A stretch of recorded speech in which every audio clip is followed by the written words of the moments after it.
ਸਤਿ ਸ਼੍ਰੀ ਅਕਾਲ। ਤੁਸੀਂ ਵੇਖ ਰਹੇ ਹੋ ਟੀਵੀ ਪੰਜਾਬ ਤੇ ਮੈਂ ਹਾਂ ਤੁਹਾਡੇ ਨਾਲ ਇੰਦਰਪ੍ਰੀਤ ਕੌਰ ਪੰਨੂ। ਵੀਕਲੀ ਬੁਲੇਟਿਨ ਦੇ ਵਿੱਚ ਤੁਹਾਡਾ ਸਵਾਗਤ ਹੈ। ਨਜ਼ਰ ਮਾਰਦੇ ਹਾਂ ਇਸ ਹਫ਼ਤੇ ਦੀਆਂ ਖਾਸ ਖਬਰਾਂ ਦੇ ਉੱਪਰ। ਟੋਰਾਂਟੋ ਦੇ ਵਿੱਚ ਪੰਜਾਬੀ ਨੌਜਵਾਨ ਨੇ ਕੀਤੀ ਖੁਦਕੁਸ਼ੀ। ਇਮੀਗ੍ਰੇਸ਼ਨ ਸੰਬੰਧੀ ਮੁਸ਼ਕਿਲਾਂ ਕਾਰਨ ਕੀਤੀ ਖੁਦਕੁਸ਼ੀ। ਬਾਰਡਰ ਦੇ ਉੱਪਰ ਨਸ਼ੇ ਦੇ ਨਾਲ ਫੜੇ ਟਰੱਕ, ਅਧਿਕਾਰੀਆਂ ਨੇ ਫੜੇ 2 ਟਰੱਕ। ontario ਨੇ ਕੀਤੀ ਅੰਤਰਰਾਸ਼ਟਰੀ ਵਿਦਿਆਰਥੀਆਂ ਦੇ ਉੱਪਰ ਰੋਕ ਦੀ ਮੰਗ। ਟਰੂਡੋ ਨੇ ਕਿਹਾ ਨਹੀਂ ਲੱਗੇਗੀ ਅੰਤਰਰਾਸ਼ਟਰੀ ਵਿਦਿਆਰਥੀਆਂ ਦੇ ਉੱਪਰ ਰੋਕ। ontario ਨੇ ਐਲਾਨਿਆ ਪੇਡ ਸਿਕ ਲੀਵ ਪ੍ਰੋਗਰਾਮ। ਜਾਣੋ ਕੌਣ ਹੋਣਗੇ ਇਸ ਪ੍ਰੋਗਰਾਮ ਦੇ ਯੋਗ। ਕੈਨੇਡਾ ਨੇ 2 ਐਕਸਪ੍ਰੈਸ ਐਂਟਰੀ ਡਰਾਅ ਦਾ ਕੀਤਾ ਐਲਾਨ। ਵੱਡੀ ਗਿਣਤੀ ਉਮੀਦਵਾਰਾਂ ਦੀ ਚਾਕੀ ਕਿਸਮਤ। ਕੋਰੋਨਾ ਵਾਇਰਸ ਦਾ ਅਸਰ ਕਾਫੀ ਚੀਜ਼ਾਂ ਦੇ ਉੱਪਰ ਪਿਆ ਹੈ। ਇੱਕ ਸਟੱਡੀ ਸਾਹਮਣੇ ਆਈ ਜਿਸ ਤੋਂ ਪਤਾ ਚੱਲਿਆ ਹੈ ਕਿ ਸਿਹਤ ਖੇਤਰ ਦੇ ਨਾਲ ਜੁੜੇ ਹੋਏ ਕਾਮੇ ਅਜਿਹੇ ਹਨ ਜਿਨ੍ਹਾਂ ਦੇ ਦਿਮਾਗ ਦੇ ਉੱਪਰ ਵੀ ਇਸ ਦਾ ਕਾਫੀ ਜ਼ਿਆਦਾ ਪ੍ਰਭਾਵ ਪਿਆ। 10 ਵਿੱਚੋਂ 3 ਅਜਿਹੇ ਸਿਹਤ ਖੇਤਰ ਦੇ ਨਾਲ ਸੰਬੰਧਿਤ ਕਾਮੇ ਹਨ ਜਿਹੜੇ ਇਸ ਵਾਇਰਸ ਦੇ ਚੱਲਦਿਆਂ ਆਪਣੀ ਨੌਕਰੀ ਛੱਡਣਾ ਚਾਹੁੰਦੇ ਨੇ, ਜਾਣੀ ਕਿ ਉਹਨਾਂ ਦੇ ਦਿਮਾਗ ਦੇ ਉੱਪਰ ਕੋਰੋਨਾ ਵਾਇਰਸ ਦਾ ਕਾਫੀ ਜ਼ਿਆਦਾ ਮਾੜਾ ਪ੍ਰਭਾਵ ਪਿਆ ਹੈ। ਕੋਰੋਨਾ ਵਾਇਰਸ ਪੈਂਡੈਮਿਕ ਨੂੰ ਫੈਲਿਆ 1 ਸਾਲ ਤੋਂ ਵੱਧ ਦਾ ਸਮਾਂ ਹੋ ਗਿਆ। ਇਸ ਕਾਰਨ ਆਮ ਲੋਕ ਤਾਂ ਪਰੇਸ਼ਾਨ ਹਨ ਹੀ, ਉਧਰ ਦੂਜੇ ਪਾਸੇ ਪੈਂਡੈਮਿਕ ਦੇ ਕਾਰਨ ਸਿਹਤ ਖਿੱਤੇ ਨਾਲ ਜੁੜੇ ਹੋਏ ਲੋਕ ਵੀ ਕਾਫੀ ਜ਼ਿਆਦਾ ਪਰੇਸ਼ਾਨ ਨੇ। 10 ਹੈਲਥ ਕੇਅਰ ਵਰਕਰਸ ਦੇ ਵਿੱਚੋਂ 3 ਅਜਿਹੇ ਹਨ ਜਿਹੜੇ ਕਿ ਆਪਣਾ ਪੇਸ਼ਾ ਛੱਡਣਾ ਚਾਹੁੰਦੇ ਨੇ। ਕੁਝ ਅਜਿਹੇ ਡਾਕਟਰਸ ਹੀ ਹਨ ਜਿਨ੍ਹਾਂ ਨੇ ਵਾਇਰਸ ਦੇ ਫੈਲਾਅ ਦੀ ਸ਼ੁਰੂਆਤ ਦੇ ਵਿੱਚ ਆਪਣਾ ਕੰਮ ਛੱਡ ਦਿੱਤਾ ਸੀ। ਇਹ ਵਾਇਰਸ ਤਾਂ ਅਜੇ ਤੱਕ ਖਤਮ ਨਹੀਂ ਹੋਇਆ, ਪਰ ਉਹਨਾਂ ਦੇ ਡਾਕਟਰ ਬੈਗ ਦੇ ਉੱਪਰ ਜ਼ਰੂਰ ਪਏ ਧੂੜ ਇਕੱਠੀ ਹੋ ਰਹੀ ਹੈ। ਕੁਝ ਹੈਲਥ ਕੇਅਰ ਵਰਕਰਸ ਆਪਣਾ ਪ੍ਰੋਫੈਸ਼ਨ ਛੱਡਣ ਦੇ ਉੱਪਰ ਪਛਤਾ ਵੀ ਰਹੇ ਹਨ। ਇਸ ਦੇ ਸੰਬੰਧ ਦੇ ਵਿੱਚ ਵਾਸ਼ਿੰਗਟਨ ਪੋਸਟ ਕੇਜ਼ਰ ਫੈਮਿਲੀ ਫਾਊਂਡੇਸ਼ਨ ਪੋਲ ਵੱਲੋਂ ਇੱਕ ਸਰਵੇ ਕਰਵਾਇਆ ਗਿਆ, ਜਿਸ ਦੇ ਵਿੱਚ ਪਤਾ ਚੱਲਿਆ ਹੈ ਕਿ 10 ਵਿੱਚੋਂ 3 ਹੈਲਥ ਕੇਅਰ ਵਰਕਰ ਅਜਿਹੇ ਹਨ ਜਿਹੜੇ ਕਿ ਆਪਣਾ ਪ੍ਰੋਫੈਸ਼ਨ ਛੱਡਣਾ ਚਾਹੁੰਦੇ ਨੇ ਅਤੇ 10 ਵਿੱਚੋਂ 6 ਅਜਿਹੇ ਵੀ ਹਨ ਜਿਨ੍ਹਾਂ ਦੀ ਮੈਂਟਲ ਹੈਲਥ ਦੇ ਉੱਪਰ ਕੋਰੋਨਾ ਵਾਇਰਸ ਪੈਂਡੈਮਿਕ ਦਾ ਕਾਫੀ ਜ਼ਿਆਦਾ ਪ੍ਰਭਾਵ ਪਿਆ ਹੈ। ਇਸੇ ਦੇ ਨਾਲ 10 ਵਿੱਚੋਂ 6 ਅਜਿਹੇ ਹੈਲਥ ਕੇਅਰ ਵਰਕਰਸ ਵੀ ਹਨ ਜਿਨ੍ਹਾਂ ਵਿੱਚੋਂ ਜ਼ਿਆਦਾਤਰ ਅਮਰੀਕਨਸ ਨੇ, ਜਿਨ੍ਹਾਂ ਵੱਲੋਂ ਕੋਵਿਡ-19 ਦੇ ਦੌਰਾਨ ਜ਼ਿਆਦਾ ਸਾਵਧਾਨੀਆਂ ਦਾ ਧਿਆਨ ਨਹੀਂ ਰੱਖਿਆ ਜਾ ਰਿਹਾ। ਇਸ ਸਭ ਤੋਂ ਬਾਅਦ ਐਕਸਪਰਟਸ ਦਾ ਕਹਿਣਾ ਹੈ ਕਿ ਹੋ ਸਕਦਾ ਹੈ ਕਿ ਮੈਡੀਕਲ ਪ੍ਰੋਫੈਸ਼ਨ ਦੇ ਵਿੱਚ ਕਮੀ ਦੇਖਣ ਨੂੰ ਮਿਲੇ, ਜਾਣੀ ਕਿ ਹੈਲਥ ਕੇਅਰ ਜ਼ਿਆਦਾ ਮਹਿੰਗੀ ਹੋ ਸਕਦੀ ਹੈ। ਇੱਕ ਸਟੱਡੀ ਦੇ ਵਿੱਚ ਪਤਾ ਚੱਲਿਆ ਜਿਸ ਦੇ ਵਿੱਚ ਇੱਕ ਅੰਦਾਜ਼ਾ ਲਗਾਇਆ ਗਿਆ 2030 ਤੱਕ 1 ਮਿਲੀਅਨ ਨਰਸ ਰਿਟਾਇਰ ਹੋਣ ਜਾ ਰਹੀਆਂ ਨੇ। ਇਸ ਦੇ ਨਾਲ ਹੀ ਜਿਹੜੇ ਡਾਕਟਰੀ ਕਿੱਤੇ ਦੇ ਨਾਲ ਸੰਬੰਧ ਰੱਖਦੇ ਨੇ ਜਾਂ ਫਿਰ ਹੈਲਥ ਕੇਅਰ ਵਰਕਰਸ ਨੇ, ਉਹਨਾਂ ਵੱਲੋਂ ਆਪਣਾ ਪੱਖ ਵੀ ਇਸ ਦੌਰਾਨ ਸਾਂਝਾ ਕੀਤਾ ਜਾ ਰਿਹਾ ਹੈ। ਆਕਸਫੋਰਡ ਤੋਂ ਇੱਕ ਅਜਿਹਾ ਮਾਮਲਾ ਸਾਹਮਣੇ ਆਇਆ ਸੀ ਜਿੱਥੇ ਪੁਲਿਸ ਵਾਲਿਆਂ ਵੱਲੋਂ ਇੱਕ ਵਾਹਨ ਰੁਕਵਾਉਣ ਦੀ ਕੋਸ਼ਿਸ਼ ਕੀਤੀ ਗਈ, ਪਰ ਵਾਹਨ ਨਹੀਂ ਰੁਕਿਆ, ਜਾ ਕੇ ਸੀਮੈਂਟ ਬੈਰੀਅਰ ਦੇ ਨਾਲ ਟਕਰਾ ਗਿਆ। ਇਸ ਹਾਦਸੇ ਦੇ ਵਿੱਚ 18 ਸਾਲਾ ਔਰਤ ਨੂੰ ਹਸਪਤਾਲ ਦੇ ਵਿੱਚ ਭਰਤੀ ਕਰਵਾਇਆ ਗਿਆ ਸੀ, ਜਿੱਥੇ ਉਸ ਦੀ ਹਾਲਤ ਗੰਭੀਰ ਦੱਸੀ ਗਈ ਸੀ। ਆਕਸਫੋਰਡ ਦੇ ਹਾਈਵੇ 11 ਦੇ ਉੱਪਰ ਇੱਕ ਹਾਦਸਾ ਵਾਪਰਿਆ। ਇਸ ਹਾਦਸੇ ਦੇ ਵਿੱਚ 18 ਸਾਲਾ ਔਰਤ ਨੂੰ ਗੰਭੀਰ ਸੱਟਾਂ ਆਈਆਂ ਹਨ। ਇਹ ਹਾਦਸਾ ਸਵੇਰ ਸਮੇਂ ਹੋਇਆ ਜਿੱਥੇ ਵਾਹਨ ਸੀਮੈਂਟ ਬੈਰੀਅਰ ਦੇ ਨਾਲ ਟਕਰਾ ਗਿਆ। ਆਕਸਫੋਰਡ ਪੁਲਿਸ ਡਿਪਾਰਟਮੈਂਟ ਵੱਲੋਂ ਇਸ ਦੇ ਨਾਲ ਸੰਬੰਧਿਤ ਜਾਣਕਾਰੀ ਸਾਂਝੀ ਕੀਤੀ ਗਈ, ਜਿਸ ਦੇ ਵਿੱਚ ਉਹਨਾਂ ਨੇ ਦੱਸਿਆ ਕਿ ਉਹਨਾਂ ਵੱਲੋਂ ਵਾਹਨ ਨੂੰ ਰੁਕਵਾਉਣ ਦੀ ਕੋਸ਼ਿਸ਼ ਕੀਤੀ ਗਈ, ਪਰ ਵਾਹਨ ਨਹੀਂ ਰੁਕ ਸਕਿਆ ਅਤੇ ਸੀਮੈਂਟ ਬੈਰੀਅਰ ਦੇ ਨਾਲ ਜਾ ਕੇ ਟਕਰਾ ਗਿਆ। ਕੁਝ ਘੰਟਿਆਂ ਦੇ ਲਈ ਇਸ ਹਾਈਵੇ ਨੂੰ ਬੰਦ ਕੀਤਾ ਗਿਆ ਤਾਂ ਕਿ ਜਾਂਚ ਮੁਕੰਮਲ ਕੀਤੀ ਜਾ ਸਕੇ। The Lower Mainland Integrated Collision Analyst and Reconstruction Section ਇਸ ਸਮੇਂ ਘਟਨਾ ਵਾਲੇ ਸਥਾਨ ਦੇ ਉੱਪਰ ਮੌਜੂਦ ਸੀ ਜਦੋਂ ਇਹ ਹਾਦਸਾ ਵਾਪਰਿਆ। ਇਸ ਮਾਮਲੇ ਦੇ ਵਿੱਚ ਇੰਡੀਪੈਂਡੈਂਟ ਇਨਵੈਸਟੀਗੇਸ਼ਨਸ ਆਫਿਸ ਵੱਲੋਂ ਜਾਂਚ ਕੀਤੀ ਜਾ ਰਹੀ ਹੈ। ਇਸ ਦੇ ਨਾਲ ਹੀ ਲੋਕਾਂ ਨੂੰ ਅਪੀਲ ਕੀਤੀ ਗਈ ਹੈ ਕਿ ਜੇਕਰ ਕਿਸੇ ਕੋਲ ਇਸ ਘਟਨਾ ਦੀ ਡੈਸ਼ਕੈਮ ਵੀਡੀਓ ਜਾਂ ਫਿਰ ਜਾਣਕਾਰੀ ਹੋਵੇ ਤਾਂ ਉਹ ਜ਼ਰੂਰ ਪੁਲਿਸ ਦੇ ਨਾਲ ਸਾਂਝੀ ਕੀਤੀ ਜਾਵੇ। ਇਸ ਦੇ ਲਈ ਆਪਣਾ ਨੰਬਰ ਪੁਲਿਸ ਵੱਲੋਂ ਜਾਰੀ ਕੀਤਾ ਗਿਆ। ਉਹਨਾਂ ਕਿਹਾ ਹੈ ਕਿ 6048598225 ਦੇ ਉੱਪਰ ਕਾਲ ਕਰਕੇ ਜਾਣਕਾਰੀ ਸਾਂਝੀ ਕੀਤੀ ਜਾ ਸਕਦੀ ਹੈ। ਬ੍ਰਿਟਿਸ਼ ਕੋਲੰਬੀਆ ਦੇ ਵਿੱਚ ਡਾਕਟਰ ਬੋਨੀ ਹੈਨਰੀ ਵੱਲੋਂ ਇੱਕ ਕੋਰੋਨਾ ਵਾਇਰਸ ਦੇ ਨਾਲ ਜੁੜੀ ਹੋਈ ਅਪਡੇਟ ਸਾਂਝੀ ਕੀਤੀ ਗਈ, ਜਿੱਥੇ ਉਹਨਾਂ ਨੇ ਦੱਸਿਆ ਕਿ ਸਭ ਤੋਂ ਘੱਟ ਉਮਰ ਦੇ ਬੱਚੇ ਦੀ ਕੋਰੋਨਾ ਵਾਇਰਸ ਦੇ ਕਾਰਨ ਮੌਤ ਹੋਈ। ਡਾਕਟਰ ਬੋਨੀ ਹੈਨਰੀ ਵੱਲੋਂ ਦੱਸਿਆ ਗਿਆ ਕਿ ਜਿਹੜਾ ਨਵਜੰਮਿਆ ਬੱਚਾ ਸੀ ਉਸ ਦੀ ਮੌਤ ਦਾ ਕਾਰਨ ਕੋਰੋਨਾ ਵਾਇਰਸ ਰਿਹਾ। ਇਸ ਸੰਬੰਧੀ ਬਾਕੀ ਡਿਟੇਲ ਸਾਂਝੀ ਕਰਨ ਤੋਂ ਉਹਨਾਂ ਵੱਲੋਂ ਮਨਾ ਕਰ ਦਿੱਤਾ ਗਿਆ। ontario ਦੇ ਵਿੱਚ ਸਭ ਤੋਂ ਘੱਟ ਉਮਰ ਦਾ ਕੋਰੋਨਾ ਵਾਇਰਸ ਦਾ ਮਾਮਲਾ ਸਾਹਮਣੇ ਆਇਆ ਸੀ, ਜਿਸ ਦੀ ਉਮਰ 13 ਸਾਲ ਸੀ, ਪਰ ਹੁਣ ਇਸ ਲੜਕੀ ਦੀ ਕੋਰੋਨਾ ਵਾਇਰਸ ਦੇ ਚੱਲਦਿਆਂ ਮੌਤ ਹੋ ਗਈ ਹੈ। ਇਸ ਦੀ ਮੌਤ ਤੋਂ ਬਾਅਦ ਐਨਡੀਪੀ ਲੀਡਰ ਜਗਮੀਤ ਸਿੰਘ ਵੱਲੋਂ ਵੀ ਦੁੱਖ ਦਾ ਪ੍ਰਗਟਾਵਾ ਕੀਤਾ ਗਿਆ। ਇਸ 13 ਸਾਲਾ ਲੜਕੀ ਦੀ ਮੌਤ ਤੋਂ ਬਾਅਦ ਹਾਊਸ ਆਫ ਕਾਮਨਸ ਦੇ ਵਿੱਚ ਕੁਝ ਸਮੇਂ ਦੇ ਲਈ ਮੂਮੈਂਟ ਆਫ ਸਾਇਲੈਂਸ ਦੇਖਣ ਨੂੰ ਮਿਲੀ। ਇਸ ਦੀ ਜਾਣਕਾਰੀ ਖੁਦ ਐਨਡੀਪੀ ਲੀਡਰ ਜਗਮੀਤ ਸਿੰਘ ਵੱਲੋਂ ਆਪਣੇ ਸੋਸ਼ਲ ਮੀਡੀਆ ਅਕਾਊਂਟ ਦੇ ਉੱਪਰ ਸਾਂਝੀ ਕੀਤੀ ਗਈ। ਦਰਅਸਲ ਬ੍ਰੈਂਪਟਨ ਦੀ ਇੱਕ 13 ਸਾਲਾ ਬੱਚੀ ਜਿਸ ਦਾ ਨਾਮ ਐਮਿਲੀ ਵਿਕਟੋਰੀਆ ਵੀਗਸ ਸੀ, ਉਸ ਦੀ ਕੋਰੋਨਾ ਵਾਇਰਸ ਦੇ ਚੱਲਦਿਆਂ ਮੌਤ ਦੀ ਖਬਰ ਸਾਹਮਣੇ ਆਈ। ਇਸ ਮੌਤ ਤੋਂ ਬਾਅਦ ਪੀਲ ਰੀਜਨ ਦੇ ਮੇਅਰਜ਼ ਵੱਲੋਂ ਵੀ ਦੁੱਖ ਦਾ ਪ੍ਰਗਟਾਵਾ ਕੀਤਾ ਗਿਆ। ਐਮਿਲੀ ਓਨਟਾਰੀਓ ਦੇ ਵਿਖੇ ਕੋਰੋਨਾ ਪੀੜਤ ਹੋਣ ਵਾਲੀ ਸਭ ਤੋਂ ਘੱਟ ਪੀੜਤਾ ਦੇ ਤੌਰ ਦੇ ਉੱਪਰ ਸਾਹਮਣੇ ਆਈ ਸੀ। ਪੀਲ ਰੀਜਨ ਦੀ ਜੇਕਰ ਗੱਲ ਕੀਤੀ ਜਾਵੇ ਤਾਂ ਇੱਥੇ 22.2% ਦੀ ਕੋਵਿਡ ਪੋਜ਼ਿਟਿਵ ਦਰ ਸਾਹਮਣੇ ਆ ਰਹੀ ਹੈ। ਇਸ ਦੌਰਾਨ ਇਹ ਵੀ ਦੇਖਣ ਨੂੰ ਆ ਰਿਹਾ ਹੈ ਕਿ ਇਸ ਦੌਰਾਨ ਘੱਟ ਉਮਰ ਦੇ ਨੌਜਵਾਨ ਵੱਡੀ ਗਿਣਤੀ ਦੇ ਵਿੱਚ ਕੋਵਿਡ-19 ਪੋਜ਼ਿਟਿਵ ਹੋ ਰਹੇ ਹਨ। ਇਸ ਦੇ ਨਾਲ ਹੀ ਜੋ ਪੋਸਟ ਸੋਸ਼ਲ ਮੀਡੀਆ ਦੇ ਉੱਪਰ ਜਗਮੀਤ ਸਿੰਘ ਵੱਲੋਂ ਸਾਂਝੀ ਕੀਤੀ ਗਈ, ਉਹਨਾਂ ਵੱਲੋਂ ਇਸ ਦੇ ਪਰਿਵਾਰ ਦੇ ਨਾਲ ਅਤੇ ਦੋਸਤਾਂ ਦੇ ਨਾਲ ਹੀ ਕਮਿਊਨਿਟੀ ਦੇ ਨਾਲ ਵੀ ਦੁੱਖ ਸਾਂਝਾ ਕੀਤਾ ਗਿਆ ਅਤੇ ਮੌਤ ਦੇ ਉੱਪਰ ਦੁੱਖ ਦਾ ਪ੍ਰਗਟਾਵਾ ਕੀਤਾ ਗਿਆ। ਕੈਨੇਡਾ ਦੇ ਵਿੱਚ ਕੋਰੋਨਾ ਵਾਇਰਸ ਦੇ ਚੱਲਦਿਆਂ ਪ੍ਰਧਾਨ ਮੰਤਰੀ ਜਸਟਿਨ ਟਰੂਡੋ ਵੱਲੋਂ ਵੱਡਾ ਕਦਮ ਚੁੱਕਿਆ ਗਿਆ, ਜਿੱਥੇ ਵੱਖ-ਵੱਖ ਸੂਬਿਆਂ ਦੀ ਮਦਦ ਉਹਨਾਂ ਵੱਲੋਂ ਕੀਤੀ ਜਾ ਰਹੀ ਹੈ। ਓਨਟਾਰੀਓ ਵੱਲੋਂ ਮੰਗ ਕੀਤੀ ਜਾ ਰਹੀ ਸੀ ਕਿ ਇੱਥੇ ਜੋ ਹਾਲਾਤ ਬਣੇ ਨੇ, ਇਸ ਦੇ ਚੱਲਦਿਆਂ ਉਹਨਾਂ ਨੂੰ ਮਦਦ ਦੀ ਜ਼ਰੂਰਤ ਹੈ। ਅਜਿਹਾ ਹੀ ਪ੍ਰਧਾਨ ਮੰਤਰੀ ਵੱਲੋਂ ਕੀਤਾ ਗਿਆ, ਜਿੱਥੇ ਓਨਟਾਰੀਓ ਦੇ ਵਿੱਚ ਮਦਦ ਭੇਜੀ ਗਈ ਤੇ ਨਾਲ ਦੀ ਨਾਲ ਬਾਕੀ ਸੂਬਿਆਂ ਤੋਂ ਵੀ ਪੁੱਛਿਆ ਗਿਆ ਕਿ ਜੇਕਰ ਉਹਨਾਂ ਨੂੰ ਮਦਦ ਦੀ ਜ਼ਰੂਰਤ ਹੈ ਤਾਂ ਜ਼ਰੂਰ ਸਰਕਾਰ ਨੂੰ ਇਸ ਬਾਰੇ ਦੱਸਣ। ਪ੍ਰਧਾਨ ਮੰਤਰੀ ਜਸਟਿਨ ਟਰੂਡੋ ਵੱਲੋਂ ਪ੍ਰੈਸ ਕਾਨਫਰੰਸ ਦੇ ਦੌਰਾਨ ਕੈਨੇਡੀਅਨਸ ਨੂੰ ਕੋਵਿਡ-19 ਹਾਲਾਤਾਂ ਦੇ ਬਾਰੇ ਵਿੱਚ ਜਾਣੂ ਕਰਵਾਇਆ ਗਿਆ, ਜਿੱਥੇ ਟਰੂਡੋ ਵੱਲੋਂ ਦੱਸਿਆ ਗਿਆ ਕਿ ਨੋਵਾ ਸਕੋਸ਼ੀਆ ਦੇ ਵਿੱਚ ਕੋਵਿਡ-19 ਦੇ ਕਾਰਨ ਕੈਨੇਡੀਅਨ ਆਰਮਡ ਫੋਰਸਿਸ ਦੇ ਵੱਲੋਂ ਮੈਂਬਰਸ ਨੂੰ ਭੇਜਿਆ ਜਾ ਰਿਹਾ ਹੈ। ਇਸ ਦੇ ਤਹਿਤ 60 ਸਰਵਿਸ ਮੈਂਬਰ ਭੇਜੇ ਜਾ ਰਹੇ ਹਨ। ਦੱਸ ਦਈਏ ਕਿ ਪ੍ਰੋਵਿੰਸ ਵੱਲੋਂ ਮਦਦ ਦੀ ਮੰਗ ਕੀਤੀ ਗਈ ਸੀ, ਜਿਸ ਤੋਂ ਬਾਅਦ ਪ੍ਰਧਾਨ ਮੰਤਰੀ ਨੇ ਇਸ ਦੇ ਨਾਲ ਸੰਬੰਧਿਤ ਜਾਣਕਾਰੀ ਸਾਂਝੀ ਕੀਤੀ। ਨੋਵਾ ਸਕੋਸ਼ੀਆ ਦੇ ਵਿੱਚ ਹੈਲੀਫੈਕਸ ਇਲਾਕੇ 'ਚ ਕੋਵਿਡ-19 ਦੇ ਮਾਮਲੇ ਲਗਾਤਾਰ ਵਧਦੇ ਹੀ ਜਾ ਰਹੇ ਨੇ। ਇਸ ਤੋਂ ਪਹਿਲਾਂ ਓਨਟਾਰੀਓ ਦੇ ਵਾਸਤੇ ਵੀ ਮਿਲਟਰੀ ਦੀ ਮਦਦ ਭੇਜੀ ਗਈ ਹੈ, ਜਿਸ ਨੂੰ ਮਨਜ਼ੂਰ ਕਰ ਦਿੱਤਾ ਗਿਆ। ਨਾਲ ਹੀ ਪ੍ਰਧਾਨ ਮੰਤਰੀ ਜਸਟਿਨ ਟਰੂਡੋ ਵੱਲੋਂ ਇਹ ਵੀ ਕਿਹਾ ਗਿਆ ਕਿ ਉਹਨਾਂ ਨੇ ਐਲਬਰਟਾ ਤੋਂ ਵੀ ਪੁੱਛਿਆ ਹੈ ਕਿ ਜੇਕਰ ਉਹਨਾਂ ਨੂੰ ਮਦਦ ਦੀ ਜ਼ਰੂਰਤ ਹੈ ਤਾਂ ਫਿਰ ਉਹਨਾਂ ਨੂੰ ਵੀ ਮਦਦ ਭੇਜੀ ਜਾਵੇਗੀ। ਹੋਰ ਵੈਕਸੀਨੇਸ਼ਨ ਸੰਬੰਧੀ ਗੱਲਬਾਤ ਕਰਦਿਆਂ ਪ੍ਰਧਾਨ ਮੰਤਰੀ ਟਰੂਡੋ ਨੇ ਕਿਹਾ ਕਿ ਕੋਰੋਨਾ ਵਾਇਰਸ ਦੇ ਦੌਰਾਨ ਵੈਕਸੀਨ ਸਰਟੀਫਿਕੇਟਸ ਦੀ ਸ਼ੁਰੂਆਤ ਜਾਂ ਫਿਰ ਇਸ ਦੀ ਉਮੀਦ ਕੀਤੀ ਜਾ ਸਕਦੀ ਹੈ। ਅਜੇ ਇਹ ਤਾਂ ਨਹੀਂ ਸਪਸ਼ਟ ਹੋਇਆ ਕਿ ਅਜਿਹਾ ਕੀਤਾ ਜਾਵੇਗਾ ਜਾਂ ਫਿਰ ਨਹੀਂ, ਪਰ ਪ੍ਰਧਾਨ ਮੰਤਰੀ ਜਸਟਿਨ ਟਰੂਡੋ ਵੱਲੋਂ ਇਸ ਦਾ ਜ਼ਿਕਰ ਜ਼ਰੂਰ ਕੀਤਾ ਗਿਆ।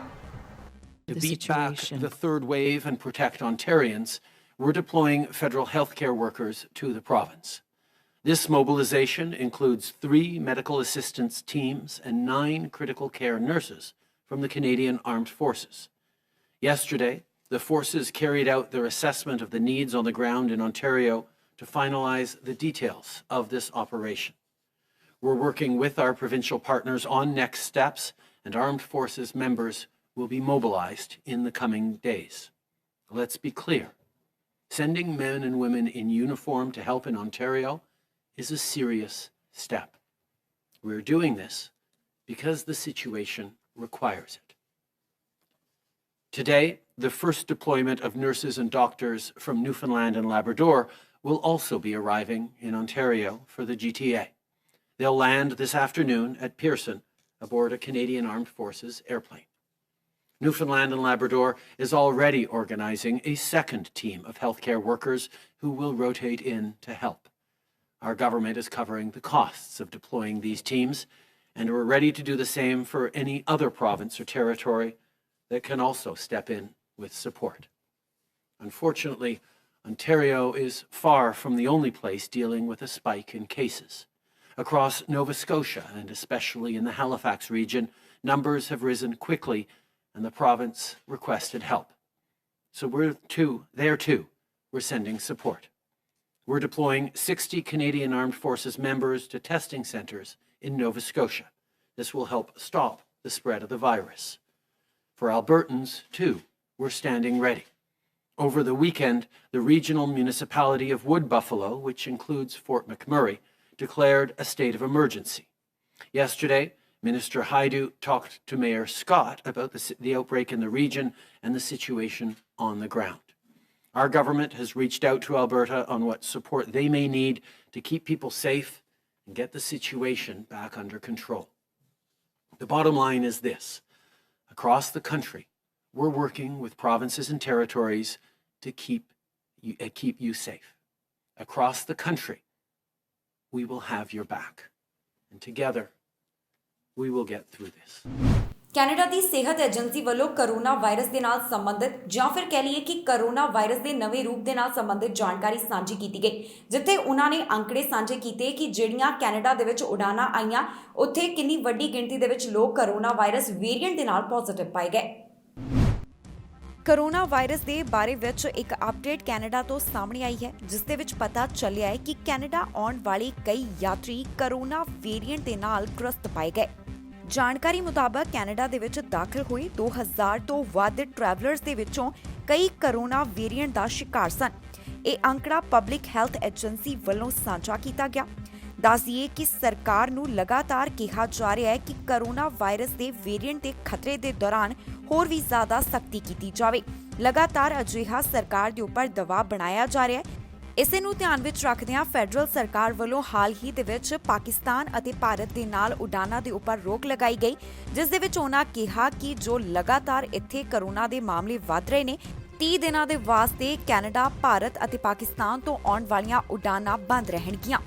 ਦੱਸੀਏ ਕਿ ਸਿਹਤ ਏਜੰਸੀ ਵੱਲੋਂ ਜੋ ਅੰਕੜਾ ਦਿੱਤਾ ਗਿਆ ਹੈ, ਉਸ ਦੇ ਵਿੱਚ ਪਤਾ ਚੱਲਿਆ ਕਿ ਫਰਵਰੀ 28 ਤੋਂ ਅਪ੍ਰੈਲ 11 ਤੱਕ ਆਉਣ ਵਾਲੇ ਯਾਤਰੀਆਂ ਦੇ ਵਿੱਚੋਂ 2018 ਕਰੋਨਾ ਪੋਜ਼ਿਟਿਵ ਪਾਏ ਗਏ। ਇਸ ਬਾਰੇ ਉਦੋਂ ਪਤਾ ਚੱਲਿਆ ਜਦੋਂ ਇਹਨਾਂ ਯਾਤਰੀਆਂ ਦਾ ਕੈਨੇਡਾ ਦਾਖਲ ਹੋਣ ਦੇ ਉੱਪਰ ਕੋਵਿਡ-19 ਦਾ ਟੈਸਟ ਕੀਤਾ ਗਿਆ। ਹੋਰ ਡਾਟਾ ਦੇ ਵਿੱਚ ਇਹ ਵੀ ਪਤਾ ਚੱਲਿਆ ਕਿ ਅਪ੍ਰੈਲ 22 ਨੂੰ 557 ਲੋਕ ਕੋਵਿਡ ਵੇਰੀਐਂਟ ਦੇ ਨਾਲ ਪੋਜ਼ਿਟਿਵ ਪਾਏ ਗਏ। ਇਹਨਾਂ ਦੇ ਵਿੱਚ 518 UK variant, 27 south Africa variant ਅਤੇ 12 ਬ੍ਰਾਜ਼ੀਲ ਦੇ ਵੇਰੀਐਂਟ ਦੇ ਨਾਲ ਪੋਜ਼ਿਟਿਵ ਸਨ। ਸੋ ਕੈਨੇਡਾ ਦੇ ਵਿੱਚ ਹਰ ਯਾਤਰੀ ਦਾ ਇੱਥੇ ਪਹੁੰਚਣ ਦੇ ਉੱਪਰ ਕੋਵਿਡ-19 ਦਾ ਟੈਸਟ ਕੀਤਾ ਜਾਂਦਾ ਹੈ। ਇਸੇ ਦੇ ਸੰਬੰਧ ਦੇ ਵਿੱਚ public health agency of Canada ਵੱਲੋਂ ਇਹ ਅੰਕੜਾ ਸਾਂਝਾ ਕੀਤਾ ਗਿਆ, ਜਿਸ ਤੋਂ ਪਤਾ ਚੱਲਿਆ ਕਿ ਜਦੋਂ ਕੈਨੇਡਾ ਆਉਣ ਦੇ ਉੱਪਰ ਇਹਨਾਂ ਟਰੈਵਲਰਸ ਦਾ ਟੈਸਟ ਕੀਤਾ ਗਿਆ ਤਾਂ ਕਿੰਨੇ ਜ਼ਿਆਦਾ ਇਹਨਾਂ ਦੇ ਵਿੱਚੋਂ ਕੋਵਿਡ ਪੋਜ਼ਿਟਿਵ ਨਿਕਲੇ। ਇਸ ਹਫਤੇ ਓਨਟਾਰੀਓ ਵੱਲੋਂ ਆਪਣੀ ਪੇਡ ਸਿਕ ਲੀਵ ਪ੍ਰੋਗਰਾਮ ਦਾ ਐਲਾਨ ਕੀਤਾ ਗਿਆ, ਜਿੱਥੇ ਉਹਨਾਂ ਵੱਲੋਂ ਦੱਸਿਆ ਗਿਆ ਕਿ ਇਹ ਜਿਹੜੀ ਪੇਡ ਸਿਕ ਲੀਵ ਹੈ ਉਹ 3 ਦਿਨਾਂ ਦੇ ਵਾਸਤੇ ਦਿੱਤੀ ਜਾਵੇਗੀ। ਬਾਕੀ ਪ੍ਰੋਗਰਾਮ ਦੇ ਬਾਰੇ ਸਾਰੀ ਜਾਣਕਾਰੀ ਅਜੇ ਸਾਂਝੀ ਕੀਤੀ ਜਾਵੇਗੀ ਕਿ ਕਿਸ ਤਰ੍ਹਾਂ ਅਪਲਾਈ ਕੀਤਾ ਜਾਣਾ ਹੈ, ਪਰ ਦੱਸਿਆ ਗਿਆ ਕਿ ਜਿਹੜੇ ਫੁੱਲ ਟਾਈਮ ਅਤੇ ਪਾਰਟ ਟਾਈਮ ਵਰਕਰਸ ਨੇ ਦੋਨੋਂ ਹੀ ਇਸ ਦੇ ਵਾਸਤੇ ਐਲੀਜੀਬਲ ਹੋਣਗੇ। ਜਿਵੇਂ ਹੀ ਓਨਟਾਰੀਓ ਦੇ ਪ੍ਰੀਮੀਅਰ ਡਗ ਫੂਡ ਵੱਲੋਂ ਕਿਹਾ ਗਿਆ ਸੀ ਕਿ ਜਲਦ ਹੀ ਪੇਡ ਸਿਕ ਡੇ ਪ੍ਰੋਗਰਾਮ ਦਾ ਐਲਾਨ ਕੀਤਾ ਜਾਵੇਗਾ, ਇਸੇ ਦੇ ਚੱਲਦਿਆਂ ਅੱਜ ਓਨਟਾਰੀਓ ਵੱਲੋਂ ਪੇਡ ਸਿਕ ਡੇ ਪ੍ਰੋਗਰਾਮ ਦਾ ਐਲਾਨ ਕੀਤਾ ਗਿਆ। ਓਨਟਾਰੀਓ ਸਰਕਾਰ ਦਾ ਕਹਿਣਾ ਹੈ ਕਿ ਜਿਹੜੇ ਫੁੱਲ ਟਾਈਮ ਅਤੇ ਪਾਰਟ ਟਾਈਮ ਵਰਕਰ ਹਨ, ਜੋ ਪ੍ਰੋਵਿੰਸ ਵੱਲੋਂ ਨਵਾਂ ਪ੍ਰੋਗਰਾਮ ਐਲਾਨ ਕੀਤਾ ਗਿਆ, ਉਸ ਦੇ ਵਾਸਤੇ ਯੋਗ ਹੋਣਗੇ। ਇਸ temporary provincial paid sick leave programme ਦੇ ਤਹਿਤ ਜਿਹੜੇ ਫੁੱਲ ਟਾਈਮ ਅਤੇ ਪਾਰਟ ਟਾਈਮ ਵਰਕਰ ਨੇ, ਉਹਨਾਂ ਨੂੰ 3 ਦਿਨਾਂ ਦੇ ਲਈ $200 ਪਰ ਡੇ ਪੇਡ ਸਿਕ ਲੀਵ ਦਿੱਤੀ ਜਾਵੇਗੀ। ਆਫੀਸ਼ੀਅਲਸ ਦੇ ਵੱਲੋਂ ਇਸ ਸੰਬੰਧੀ ਜੋ ਜਾਣਕਾਰੀ ਸਾਂਝੀ ਕੀਤੀ ਗਈ, ਉਸ ਦੇ ਵਿੱਚ ਉਹਨਾਂ ਦੱਸਿਆ ਕਿ ਇਨਕਮ ਪ੍ਰੋਟੈਕਸ਼ਨ ਪ੍ਰੋਗਰਾਮ ਦਾ ਪ੍ਰਬੰਧਨ WSIB ਵੱਲੋਂ ਕੀਤਾ ਜਾਵੇਗਾ। ਉਹਨਾਂ ਨਾਲ ਹੀ ਕਿਹਾ ਕਿ ਇਸ ਦੇ ਨਾਲ Canada recovery sickness benefit programme ਦੇ ਵਿੱਚ $500 ਦਾ ਟਾਪ ਅਪ ਹੋ ਸਕਦਾ ਹੈ, ਪਰ ਇਸ ਵਾਸਤੇ ਫੈਡਰਲ ਅਪਰੂਵਲ ਦੀ ਜ਼ਰੂਰਤ ਹੋਵੇਗੀ। ਇਸ ਬੈਨੀਫਿਟ ਦੇ ਤਹਿਤ ਜਿਹੜੇ ਵੀ ਵਰਕਰਸ ਨੂੰ ਸਿੰਪਟਮਸ ਹਨ ਜਾਂ ਜਿਹੜੇ ਵੈਕਸੀਨ ਲਗਵਾਉਣਾ ਚਾਹੁੰਦੇ ਨੇ ਜਾਂ ਫਿਰ ਜਿਨ੍ਹਾਂ ਨੂੰ ਕੋਵਿਡ-19 ਦੇ ਕਰਕੇ ਕਿਸੇ ਤਰ੍ਹਾਂ ਦੇ ਮੈਂਟਲ ਇਸ਼ੂਜ਼ ਦਾ ਸਾਹਮਣਾ ਕਰਨਾ ਪੈ ਰਿਹਾ ਹੈ, ਉਹ ਇਸ ਬੈਨੀਫਿਟ ਦੇ ਯੋਗ ਹੋਣਗੇ। ਇਸ ਪ੍ਰੋਗਰਾਮ ਦੇ ਉੱਪਰ $750 ਮਿਲੀਅਨ ਤੋਂ ਲੈ ਕੇ $1.5 ਬਿਲੀਅਨ ਤੱਕ ਦਾ ਖਰਚਾ ਆਵੇਗਾ। ਇਹ ਬੈਨੀਫਿਟ ਸਤੰਬਰ 25 ਨੂੰ ਖਤਮ ਹੋ ਜਾਵੇਗਾ। ਇਸ ਵਾਸਤੇ ਅਪਲਾਈ ਕਿਵੇਂ ਕੀਤਾ ਜਾਣਾ ਹੈ, ਇਸ ਦੇ ਬਾਰੇ ਜਾਣਕਾਰੀ ਸਪਸ਼ਟ ਨਹੀਂ ਕੀਤੀ ਗਈ, ਕਿਉਂਕਿ ਅਜੇ ਇਸ ਦੇ ਵਾਸਤੇ ਲੈਜਿਸਲੇਚਰ ਵੱਲੋਂ ਮਨਜ਼ੂਰ ਕੀਤਾ ਜਾਣਾ ਬਾਕੀ ਹੈ। ਕੈਨੇਡਾ ਵੱਲੋਂ ਇਸ ਹਫਤੇ 2 ਐਕਸਪ੍ਰੈਸ ਐਂਟਰੀ ਡਰਾਅ ਕੱਢੇ ਗਏ। ਇੱਕ PNP specific express entry draw ਤੇ ਇੱਕ ਐਕਸਪ੍ਰੈਸ ਐਂਟਰੀ ਡਰਾਅ ਦਾ ਐਲਾਨ ਕੀਤਾ ਗਿਆ, ਜਿਸ ਦੇ ਤਹਿਤ ਵੱਡੀ ਗਿਣਤੀ ਉਮੀਦਵਾਰਾਂ ਨੂੰ ਸੱਦੇ ਜਾਰੀ ਕੀਤੇ ਗਏ। ਦੱਸ ਦਈਏ ਕਿ ਐਕਸਪ੍ਰੈਸ ਐਂਟਰੀ ਡਰਾਅ ਦੇ ਤਹਿਤ CRS ਸਕੋਰ ਵੀ ਘੱਟ ਹੋਇਆ ਤੇ ਨਾਲ ਦੀ ਨਾਲ 6000 ਉਮੀਦਵਾਰਾਂ ਦੀ ਕਿਸਮਤ ਵੀ ਜਾਗੀ। ਕੈਨੇਡਾ ਦੇ ਵਿੱਚ 2 ਐਕਸਪ੍ਰੈਸ ਐਂਟਰੀ ਡਰਾਅ ਕੱਢੇ ਗਏ। ਦਰਅਸਲ ਕੈਨੇਡਾ ਵੱਲੋਂ ਇੱਕ ਐਕਸਪ੍ਰੈਸ ਐਂਟਰੀ ਤੇ ਦੂਸਰੇ express entry PNP specific draw ਦਾ ਐਲਾਨ ਕੀਤਾ ਗਿਆ। ਕੈਨੇਡਾ ਵੱਲੋਂ ਜਿਹੜੇ ਨਵੇਂ ਐਕਸਪ੍ਰੈਸ ਐਂਟਰੀ ਡਰਾਅ ਦਾ ਐਲਾਨ ਕੀਤਾ ਗਿਆ, ਇਸ ਵਿੱਚ CRS ਸਕੋਰ 400 ਦੇ ਉੱਪਰ ਆ ਗਿਆ। ਇਸ ਦੇ ਨਾਲ ਹੀ 6000 ਐਕਸਪ੍ਰੈਸ ਐਂਟਰੀ ਉਮੀਦਵਾਰਾਂ ਨੂੰ ਸੱਦੇ ਜਾਰੀ ਕੀਤੇ ਗਏ ਤੇ ਦੂਸਰੇ ਪਾਸੇ express entry PNP specific draw ਦੇ ਵਿੱਚ CRS 717 ਦੀ ਜ਼ਰੂਰਤ ਰਹੀ, ਜਿੱਥੇ 381 ਐਕਸਪ੍ਰੈਸ ਐਂਟਰੀ ਕੈਂਡੀਡੇਟਸ ਨੂੰ ਇਨਵੀਟੇਸ਼ਨ ਦਿੱਤੇ ਗਏ। ਜਿਹੜੇ ਉਮੀਦਵਾਰ ਕੈਨੇਡੀਅਨ ਐਕਸਪੀਰੀਅੰਸ ਕਲਾਸ ਦੇ ਤਹਿਤ ਪਰਮਾਨੈਂਟ ਰੈਜ਼ੀਡੈਂਸ ਦੇ ਵਾਸਤੇ ਐਲੀਜੀਬਲ ਸਨ, ਉਨ੍ਹਾਂ ਨੂੰ immigration refugees and citizenship Canada ਵੱਲੋਂ ਸੱਦੇ ਦਿੱਤੇ ਗਏ। CEC ਸਪੈਸੀਫਿਕ ਡਰਾਅ ਦੇ ਤਹਿਤ ਅਜਿਹਾ ਦੂਸਰੀ ਵਾਰ ਹੋਇਆ ਜਦੋਂ ਘੱਟ ਸਕੋਰਸ ਦੀ ਜ਼ਰੂਰਤ ਰਹੀ। ਜਾਣਕਾਰੀ ਦੇ ਲਈ ਦੱਸ ਦਈਏ ਕਿ CEC ਦੀ ਸ਼ੁਰੂਆਤ 2008 ਦੇ ਵਿੱਚ ਕੀਤੀ ਗਈ ਸੀ, ਜੋ ਕਿ ਟੈਂਪਰੇਰੀ ਵਰਕਰਸ ਅਤੇ ਇੰਟਰਨੈਸ਼ਨਲ ਸਟੂਡੈਂਟਸ ਗ੍ਰੈਜੂਏਟ ਦੇ ਵਾਸਤੇ ਖੋਲ੍ਹਿਆ ਗਿਆ ਸੀ। ਇਸ ਨਵੇਂ ਡਰਾਅ ਨੂੰ ਜੋੜ ਕੇ ਦੇਖਿਆ ਗਿਆ ਕਿ 2021 ਹੁਣ ਤੱਕ ਐਕਸਪ੍ਰੈਸ ਐਂਟਰੀ ਡਰਾਅ ਵੱਲੋਂ 61,771 ਇਨਵੀਟੇਸ਼ਨ ਦਿੱਤੇ ਜਾ ਚੁੱਕੇ ਹਨ। ਦੱਸੀਏ ਕਿ ਫਰਵਰੀ 13 ਨੂੰ ਐਕਸਪ੍ਰੈਸ ਐਂਟਰੀ ਵੱਲੋਂ ਸਭ ਤੋਂ ਵੱਡਾ ਡਰਾਅ ਕੱਢਿਆ ਗਿਆ ਸੀ, ਜਿੱਥੇ ਇੱਕੋ ਵਾਰ ਦੇ ਵਿੱਚ ਰਿਕਾਰਡ ਤੋੜ ਇਨਵੀਟੇਸ਼ਨ ਦਿੱਤੇ ਗਏ ਸਨ। ਉਧਰ ਜੇਕਰ PNP ਸਪੈਸੀਫਿਕ ਡਰਾਅ ਦੀ ਗੱਲ ਕਰੀਏ ਤਾਂ ਇਸ ਦਾ ਐਲਾਨ ਅਪ੍ਰੈਲ 28 ਨੂੰ ਕੀਤਾ ਗਿਆ, ਜਿਸ ਦੇ ਤਹਿਤ 381 ਉਮੀਦਵਾਰਾਂ ਦੀ ਕਿਸਮਤ ਜਾਗੀ। ਜ਼ਿਕਰਯੋਗ ਹੈ ਕਿ ਕੈਨੇਡਾ ਵੱਲੋਂ ਜੋ ਇਮੀਗ੍ਰੇਸ਼ਨ ਦੇ ਨਾਲ ਸੰਬੰਧਿਤ ਆਪਣਾ ਟੀਚਾ ਮਿੱਥਿਆ ਗਿਆ, ਉਸ ਨੂੰ ਪੂਰਾ ਕਰਨ ਦੇ ਲਈ ਇਮੀਗ੍ਰੇਸ਼ਨ ਵਿਭਾਗ ਕਾਫੀ ਜ਼ਿਆਦਾ ਗੰਭੀਰ ਨਜ਼ਰ ਆ ਰਿਹਾ ਹੈ। 2021 ਦੀ ਜੇਕਰ ਗੱਲ ਕੀਤੀ ਜਾਵੇ ਤਾਂ ਇਸ ਵਾਸਤੇ 4,01,000 ਨਵੇਂ PR ਦਾ ਸਵਾਗਤ ਕਰਨਾ ਹੈ, ਅਜਿਹਾ ਟੀਚਾ ਮਿੱਥਿਆ ਗਿਆ। ਇਨ੍ਹਾਂ ਵਿੱਚੋਂ 1,08,500 ਅਜਿਹੇ ਹੋਣਗੇ ਜਿਨ੍ਹਾਂ ਦਾ ਸਵਾਗਤ ਐਕਸਪ੍ਰੈਸ ਐਂਟਰੀ ਮੈਨੇਜਡ ਪ੍ਰੋਗਰਾਮ ਦੇ ਜ਼ਰੀਏ ਕੀਤਾ ਜਾਵੇਗਾ। ਕਿਉਂਕਿ ਪਿਛਲੀ ਵਾਰ ਦਾ ਜੋ ਟਾਰਗੇਟ ਸੀ ਉਹ ਪੂਰਾ ਨਹੀਂ ਹੋ ਸਕਿਆ, ਇਸ ਦੇ ਚੱਲਦਿਆਂ ਹੁਣ ਪੂਰਾ ਜ਼ੋਰ ਲੱਗਿਆ ਹੋਇਆ ਹੈ ਕਿ ਇਸ ਵਾਰ ਦਾ ਟਾਰਗੇਟ ਪੂਰੀ ਤਰ੍ਹਾਂ ਦੇ ਨਾਲ ਅਚੀਵ ਕੀਤਾ ਜਾ ਸਕੇ। ਬ੍ਰਿਟਿਸ਼ ਕੋਲੰਬੀਆ ਦੇ ਵਿੱਚ ਨਸ਼ੇ ਕਾਰਨ ਮੌਤਾਂ ਕਾਫੀ ਚਿੰਤਾ ਦਾ ਵਿਸ਼ਾ ਹਨ, ਜਿੱਥੇ ਜਾਣਕਾਰੀ ਸਾਂਝੀ ਕੀਤੀ ਗਈ ਕਿ ਕਿਸ ਤਰ੍ਹਾਂ ਇੱਕ ਮਹੀਨੇ ਦੇ ਵਿੱਚ ਹੀ ਕਈ ਲੋਕਾਂ ਦੀ ਜਾਨ ਇਲਿਸਿਟ ਡਰੱਗ ਦੇ ਕਾਰਨ ਚਲੀ ਗਈ। ਜਾਣਕਾਰੀ ਦਿੱਤੀ ਗਈ ਕਿ ਇਸ ਦੇ ਕਾਰਨ 158 ਜਾਣਿਆਂ ਦੀ ਇੱਕ ਮਹੀਨੇ ਅੰਦਰ ਹੀ ਮੌਤ ਹੋ ਗਈ। ਮਾਮਲਾ ਬ੍ਰਿਟਿਸ਼ ਕੋਲੰਬੀਆ ਤੋਂ ਸਾਹਮਣੇ ਆਇਆ, ਜਿੱਥੇ 2021 ਦੇ ਪਹਿਲੇ 3 ਮਹੀਨਿਆਂ ਦੌਰਾਨ ਬ੍ਰਿਟਿਸ਼ ਕੋਲੰਬੀਆ ਦੇ ਵਿੱਚ 500 ਦੇ ਕਰੀਬ ਮੌਤਾਂ ਹੋਈਆਂ, ਜਿਸ ਦਾ ਕਾਰਨ ਇਲਿਸਿਟ ਡਰੱਗ ਦੱਸਿਆ ਗਿਆ। ਇਹ ਜਾਣਕਾਰੀ ministry of public safety and solicitor general ਵੱਲੋਂ ਸਾਂਝੀ ਕੀਤੀ ਗਈ, ਜਿੱਥੇ ਉਹਨਾਂ ਨੇ ਦੱਸਿਆ ਕਿ ਮਾਰਚ ਮਹੀਨੇ ਬ੍ਰਿਟਿਸ਼ ਕੋਲੰਬੀਆ ਦੇ ਵਿੱਚ 158 ਜਾਨਾਂ ਇਸ ਦੇ ਕਾਰਨ ਗਈਆਂ। ਇਸ ਦੇ ਨਾਲ ਹੀ ਇਹ ਵੀ ਦੱਸਿਆ ਗਿਆ ਕਿ ਪ੍ਰੋਵਿੰਸ ਦੇ ਵਿੱਚ ਹੁਣ ਤੱਕ 498 ਮੌਤਾਂ ਹੋਈਆਂ, ਜਿਸ ਦਾ ਕਾਰਨ ਇਲਿਸਿਟ ਡਰੱਗ ਹੀ ਰਿਹਾ। BC ਕਾਰਨਰ ਸਰਵਿਸਿਜ਼ ਦੀ ਚੀਫ ਕਾਰਨਰ ਲਿਜ਼ਾ ਵੱਲੋਂ ਇਸ ਸੰਬੰਧੀ ਆਪਣੇ ਵਿਚਾਰਾਂ ਦੀ ਸਾਂਝ ਪਾਈ ਗਈ। ਇਸ ਦੇ ਨਾਲ ਹੀ ਦੱਸਿਆ ਗਿਆ ਜੇਕਰ ਪਿਛਲੇ ਮਹੀਨੇ 2020 ਦੀ ਗੱਲ ਕੀਤੀ ਜਾਵੇ ਤਾਂ ਹੁਣ ਜੋ ਮੌਤਾਂ ਹੋ ਰਹੀਆਂ ਨੇ, ਇਸ ਦੇ ਨਾਲ ਇਹ ਪਤਾ ਚੱਲਿਆ ਹੈ ਕਿ ਇਹਨਾਂ ਮੌਤਾਂ ਦੇ ਵਿੱਚ ਵਾਧਾ ਹੋਇਆ, ਜੋ ਕਿ 41% ਰਿਹਾ। ਇਸ ਦੇ ਨਾਲ ਇਹ ਵੀ ਸਾਹਮਣੇ ਆਇਆ ਹੈ ਕਿ ਜੇਕਰ ਇੱਕ ਦਿਨ ਦੀ ਗੱਲ ਕੀਤੀ ਜਾਵੇ ਤਾਂ ਇੱਕ ਦਿਨ ਦੇ ਵਿੱਚ 5 ਜਾਣਿਆਂ ਦੀ ਮੌਤ ਇਸ ਨਸ਼ੇ ਦੇ ਕਾਰਨ ਹੋ ਰਹੀ ਹੈ। ਜਨਵਰੀ ਤੋਂ ਮਾਰਚ 2017 ਦੀ ਜੇਕਰ ਗੱਲ ਕੀਤੀ ਜਾਵੇ ਤਾਂ 401 ਮੌਤਾਂ ਉਸ ਦੌਰਾਨ ਹੋਈਆਂ ਸਨ। 2021 ਦੇ ਦੌਰਾਨ 69% ਦੀ ਮੌਤਾਂ ਅਜਿਹੀਆਂ ਹਨ ਜਿਹੜੀਆਂ ਕਿ 30 ਸਾਲ ਤੋਂ ਲੈ ਕੇ 59 ਸਾਲ ਉਮਰ ਵਰਗ ਦੇ ਨਾਲ ਸੰਬੰਧਿਤ ਹਨ। ਇਸ ਦੇ ਨਾਲ ਹੀ ਇਹ ਵੀ ਦੱਸਿਆ ਗਿਆ ਕਿ 2021 ਦੇ ਦੌਰਾਨ ਜਿਹੜੀਆਂ ਇਲਿਸਿਟ ਡਰੱਗ ਦੇ ਕਾਰਨ ਮੌਤਾਂ ਹੋਈਆਂ, ਉਹਨਾਂ ਦੇ ਵਿੱਚੋਂ 80% ਦੀ ਮੇਲ ਸਨ।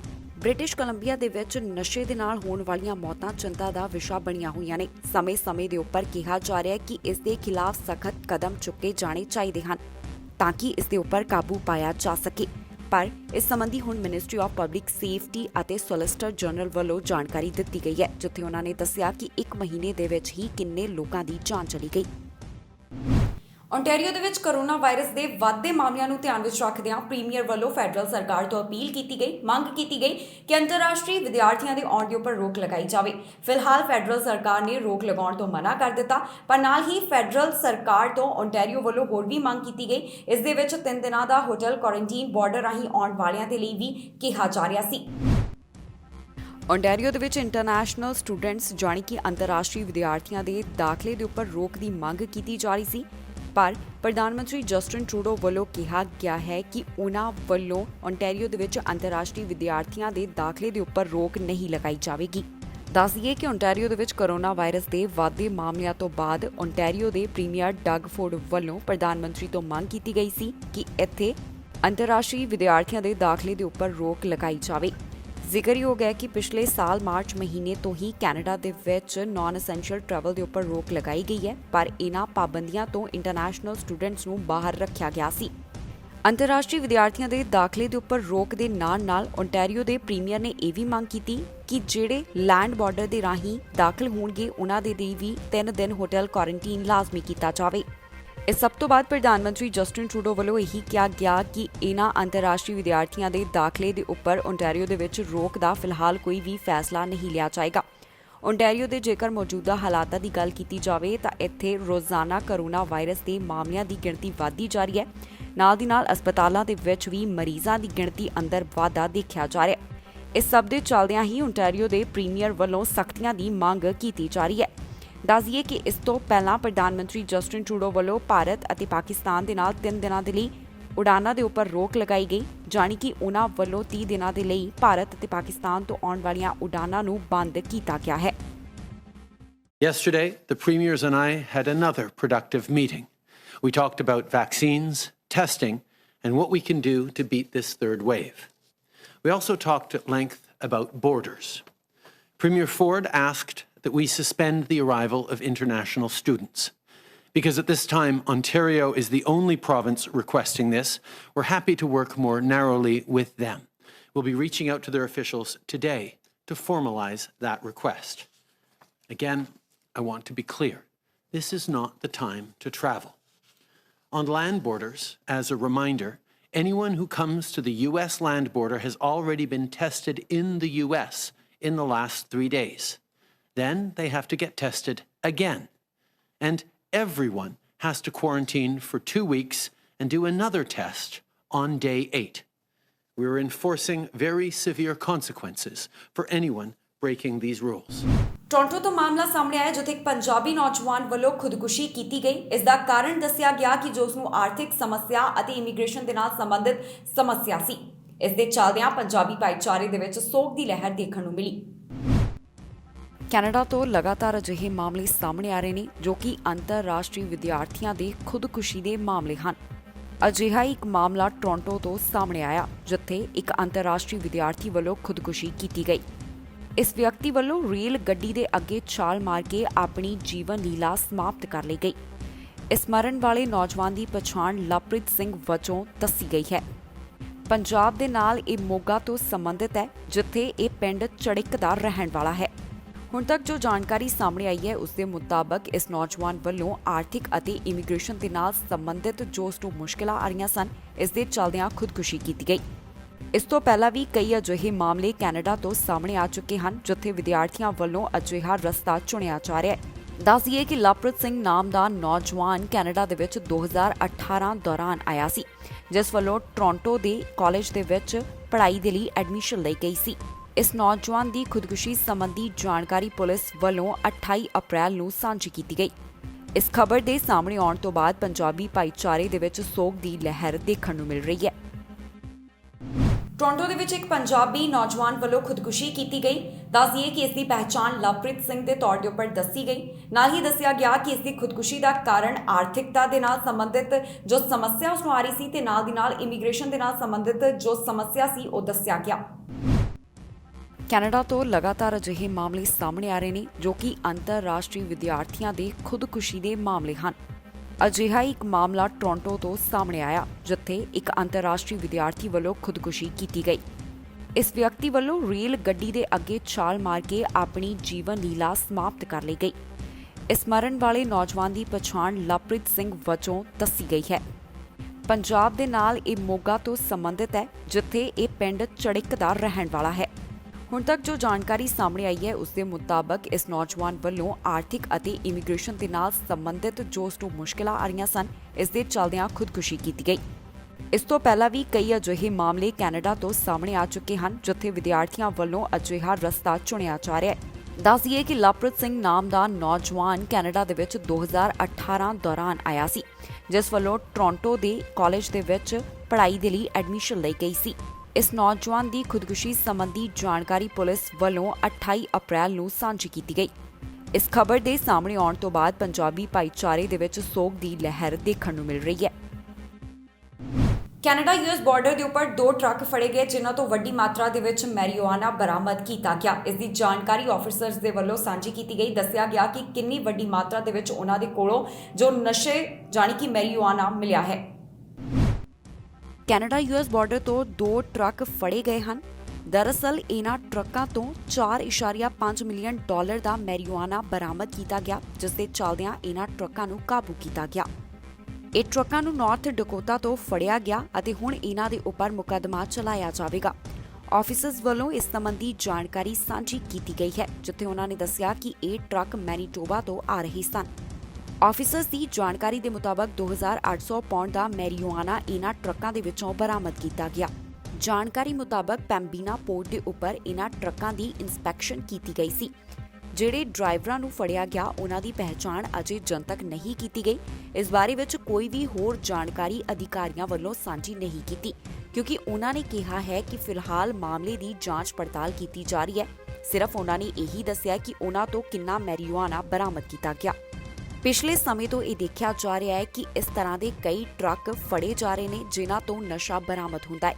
ਉਧਰ ਜੇਕਰ ਕੈਨੇਡਾ US ਬਾਰਡਰ ਦੀ ਗੱਲ ਕੀਤੀ ਜਾਵੇ ਤਾਂ ਮਾਰਚ 2020 ਤੋਂ ਹੀ ਨਾਨ ਐਸੈਂਸ਼ੀਅਲ ਟਰੈਵਲ ਦੇ ਵਾਸਤੇ ਇਸ ਨੂੰ ਬੰਦ ਕੀਤਾ ਗਿਆ, ਪਰ ਫਿਰ ਵੀ ਬਹੁਤ ਸਾਰੇ ਅਜਿਹੇ ਟਰੱਕ ਸਾਹਮਣੇ ਆਉਂਦੇ ਨੇ ਜਿਨ੍ਹਾਂ ਨੂੰ ਨਸ਼ੇ ਦੇ ਨਾਲ ਬਰਾਮਦ ਕੀਤਾ ਜਾਂਦਾ ਹੈ। ਜ਼ਿਆਦਾਤਰ ਟਰੱਕ ਮੈਨੀਟੋਬਾ ਤੋਂ ਆਉਂਦੇ ਨੇ ਜਿਨ੍ਹਾਂ ਨੂੰ ਡੈਟਰੋਇਟ, ਬਫੈਲੋ ਜਾਂ ਫਿਰ ਨਿਊਯਾਰਕ ਤੋਂ ਫੜਿਆ ਜਾਂਦਾ ਹੈ। ਬ੍ਰਿਟਿਸ਼ ਕੋਲੰਬੀਆ ਦੇ ਵਿੱਚ ਜੋ ਟਰੈਵਲ ਸੰਬੰਧੀ ਸਖਤੀਆਂ ਦਾ ਐਲਾਨ ਕੀਤਾ ਗਿਆ ਸੀ, ਉਸ ਤੋਂ ਬਾਅਦ ਇਸ ਹਫ਼ਤੇ ਦੱਸਿਆ ਗਿਆ ਕਿ ਜਿਹੜੇ ਇਹਨਾਂ ਦਾ ਉਲੰਘਣ ਕਰਨਗੇ ਉਹਨਾਂ ਨੂੰ ਭਾਰੀ ਜੁਰਮਾਨਾ ਲਗਾਇਆ ਜਾਏਗਾ। ਇੱਥੇ ਦੱਸਿਆ ਗਿਆ ਕਿ ਥਾਂ-ਥਾਂ ਦੇ ਉੱਪਰ ਨਾਕੇ ਲਗਾਏ ਜਾਣਗੇ ਜਿੱਥੇ ਆਉਣ ਜਾਣ ਵਾਲਿਆਂ ਨੂੰ ਉਹਨਾਂ ਦਾ ਨਾਮ ਪੁੱਛਿਆ ਜਾਏਗਾ। ਹੋਰ ਵੀ ਜਿਹੜੇ ਡਾਕੂਮੈਂਟਸ ਨੇ ਉਹਨਾਂ ਦੇ ਬਾਰੇ ਵੀ ਉਹਨਾਂ ਤੋਂ ਜਾਣਕਾਰੀ ਹਾਸਲ ਕੀਤੀ ਜਾਵੇਗੀ। ਬ੍ਰਿਟਿਸ਼ ਕੋਲੰਬੀਆ ਤੋਂ ਅਪਡੇਟ ਸਾਹਮਣੇ ਆਈ ਹੈ, ਜਿੱਥੇ ਟਰੈਵਲ ਸੰਬੰਧੀ ਪਾਬੰਦੀਆਂ ਲਾਗੂ ਕਰਨ ਦੇ ਲਈ ਸਾਈਟ ਸਪੈਸੀਫਿਕ ਰੋਡ ਚੈੱਕ ਲਗਾਏ ਜਾ ਰਹੇ ਹਨ। ਦਰਅਸਲ 3 ਖੇਤਰਾਂ ਦੇ ਵਿੱਚ ਨਾਨ ਐਸੈਂਸ਼ੀਅਲ ਟਰੈਵਲ ਦੇ ਉੱਪਰ ਰੋਕ ਦੇ ਲਈ ਐਨਰਜੀ ਪ੍ਰੋਗਰਾਮ ਐਕਟ ਦਾ ਆਦੇਸ਼ ਦਿੱਤਾ ਗਿਆ ਅਤੇ ਇਹ 3 ਖੇਤਰ ਹਨ: lower mainland and Fraser valley, Vancouver island, Northern interior. ਇਸ ਸੰਬੰਧੀ ਜਾਣਕਾਰੀ ਡਾਕਟਰ ਬੋਨੀ ਹੈਨਰੀ ਅਤੇ ਸੋਲਿਸਿਟਰ ਜਨਰਲ ਮਾਈਕ ਵੱਲੋਂ ਸਾਂਝੀ ਕੀਤੀ ਗਈ, ਜਿੱਥੇ ਉਹਨਾਂ ਨੇ ਦੱਸਿਆ ਹੈ ਕਿ ਟਰੈਵਲ ਸੰਬੰਧੀ ਪਾਬੰਦੀਆਂ ਨੂੰ ਲਾਗੂ ਕਰਨ ਦੇ ਲਈ ਸਾਈਟ ਸਪੈਸੀਫਿਕ ਰੋਡ ਚੈੱਕ ਲਾਗੂ ਕੀਤੇ ਜਾਣਗੇ। ਜੇਕਰ 3 ਖੇਤਰਾਂ ਦੇ ਵਿੱਚ ਕੋਈ ਵੀ ਨਾਨ ਐਸੈਂਸ਼ੀਅਲ ਟਰੈਵਲ ਕਰਦਾ ਪਾਇਆ ਜਾਵੇਗਾ ਤਾਂ ਉਸ ਵਿਅਕਤੀ ਨੂੰ $575 ਦਾ ਜੁਰਮਾਨਾ ਲਗਾਇਆ ਜਾਵੇਗਾ। ਇਸ ਦੇ ਨਾਲ ਹੀ ਵੱਖੋ ਵੱਖਰੇ ਰੀਜਨਲ ਜ਼ੋਨਸ ਨੂੰ ਜੋੜਨ ਵਾਲੇ ਹਾਈਵੇਜ਼ ਤੇ ਰੋਡ ਚੈੱਕ ਲਗਾਏ ਜਾ ਸਕਦੇ ਹਨ। ਰੋਡ ਚੈੱਕ ਵੈਂਕੂਵਰ ਡਾਊਨਟਾਊਨ ਜਾਂ ਅਜਿਹੇ ਕਿਸੇ ਹੋਰ ਕਮਰਸ਼ੀਅਲ ਜਗ੍ਹਾ ਦੇ ਉੱਪਰ ਨਹੀਂ ਮਿਲਣਗੇ। ਜੇਕਰ ਰੋਡ ਚੈੱਕ ਦੇ ਉੱਪਰ ਆਫੀਸਰ ਦੇ ਨਿਰਦੇਸ਼ ਨਹੀਂ ਮੰਨੇ ਜਾਣਗੇ ਤਾਂ $230 ਦਾ ਜੁਰਮਾਨਾ ਹੋ ਸਕਦਾ ਹੈ। ਜਿਹੜੇ ਰੋਡ ਚੈੱਕ ਲਗਾਏ ਜਾਣਗੇ ਉੱਥੇ ਆਫੀਸਰਸ ਦੇ ਵੱਲੋਂ ਤੁਹਾਨੂੰ ਜ਼ਰੂਰੀ ਚੀਜ਼ਾਂ ਪੁੱਛੀਆਂ ਜਾ ਸਕਦੀਆਂ ਹਨ, ਜਾਣੀ ਕਿ ਆਫੀਸਰ ਵਾਹਨ ਚਾਲਕ ਦਾ ਨਾਮ, ਲਾਇਸੈਂਸ ਅਤੇ ਡਾਕੂਮੈਂਟਸ, ਇਸ ਦੇ ਨਾਲ ਹੀ ਘਰ ਦੇ ਪਤੇ ਬਾਰੇ ਪੁੱਛ ਸਕਦਾ ਹੈ।